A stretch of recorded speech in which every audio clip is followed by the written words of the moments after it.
మిత్రులందరికీ నమస్తే అండి. ఈ వెహికల్ ఒకటి వచ్చింది BS6. అది వచ్చేసి సంజయ్ పెట్టి ఇప్పటికి 3 times వేసాము, నిలబట్టలేదు అని వచ్చారు మన దగ్గరికి. ఇది వస్తే జాయింట్ ఊపి చూస్తే దాని టీత్ మిల్లింగ్ అరిగిపోయి ఉందండి. టీత్ మిల్లింగ్ అరిగిపోయినప్పుడు అది అవుట్ ఆడతా ఈ బెడ్ని ఆ షేక్ మూలన ఈ బెడ్ ఎక్కువ డ్యామేజ్ అవుతుంది త్వరగా.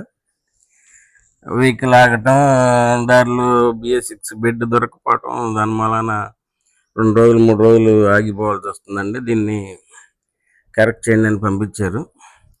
చూస్తున్నారు కదా, అవి బ్లేడ్ లాగా అయిపోయింది టీత్. సరే, అది మార్చి తర్వాత సెంటర్ జాయింట్ బెడ్ కూడా బెండ్ ఉందండి.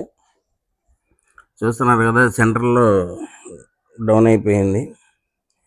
ఆ బెడ్ మార్చి, బెడ్ బెండ్ తీపిచ్చి ఈ టీత్ మిల్లింగ్ మార్చి మనం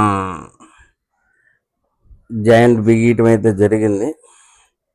జాయింట్ బిగించిన తర్వాత వెహికల్ స్టార్టింగ్లో పెట్టి అది సెంటర్ ఉందా లేదా షాఫ్ట్ అని చెక్ చేసాము.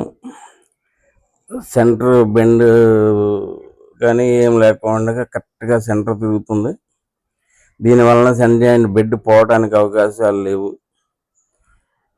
ఈ బెడ్ ఈ విధంగా వెహికల్ వస్తే అది ఎందుకు పోతుంది అనేది మనం అన్ని రకాలుగా ఆలోచించి సెంటర్ జాయింట్ బెడ్ బెండ్ ఉందా, సెంటరింగ్ ఉందా లేదా, దాని టీత్ మిల్లింగ్ ఎలా ఉంది, ఇవన్నీ చూసుకుని చేస్తే మళ్ళీ రిపీట్ జాబ్ అనేది రాకూడదండి.